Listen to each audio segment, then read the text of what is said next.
before we get started in today's workout, I want to recognize that we've been doing a lot more concrete workouts. So I'm in my garage. It feels different than the gym floor. And there's been a lot of ankle flexion based on what we've been able to do. So running, jumping, burpees. So before we get too deep, I'm going to give you some stretching ideas to do for the bottom of your feet, just to give it some love. To do this stretch, one of my favorite places to do this is in a door frame, but basically you need a flat surface and something that you can move forward on. So a flat wall is not really the most ideal unless it's like a corner. So what I like to do is string my toes up, drive them down. Now my box is moving, come on box. From there we see my toes are up and I can move forward. I can lean my body side to side and get a good stretch throughout the bottom of my foot. Make sure you give some love to the pinky area. If you're not feeling it, reset and make sure you get a little bit more pressure there. Rocking left and right. A really fun thing to do is in the corner, again, a wall, a corner or a door frame is great, is to do big toe only, come forward, and then big toe, second toe, same thing, repeat until you've done all the way through.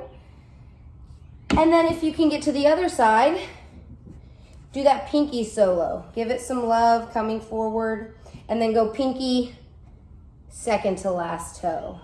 And go all the way until your big toe has joined them. Get some stretching, show them some love. Moving into the first part, we are gonna have a 7-minute AMRAP.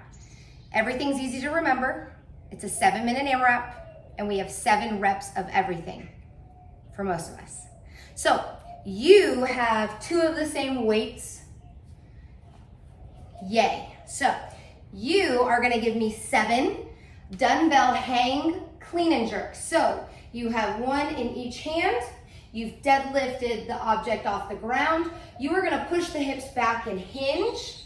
We're going to extend upright, jump, pull the bells close to the body, catch, jerk, and stand.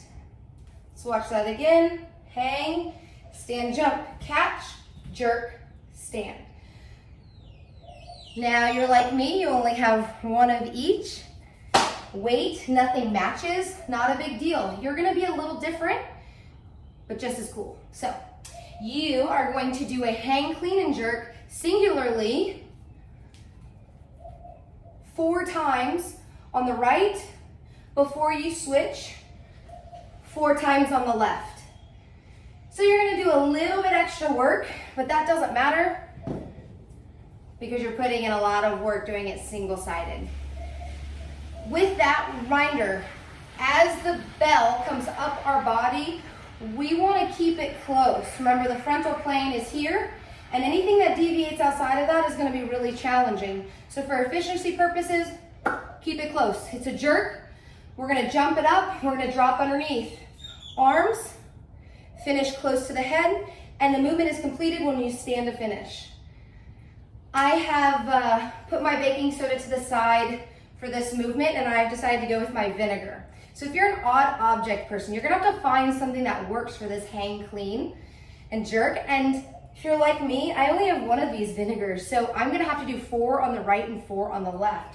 But it's the same rules. I'm gonna hinge, jump, catch, jump, drop, and stand. It is going to require a switch of the wrist to get the front rack, but the odds are your object is not super heavy and you guys should be able to finagle that pretty well.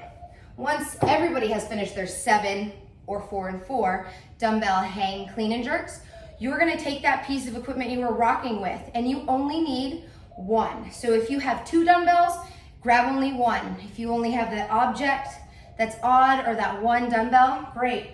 Grab it, bring it to the goblet squat position, which is in the front rack here. And from there you have 7 goblet squats. Doesn't matter what you're using, it needs to be in that front rack. Sure, this is appropriate, totally fine.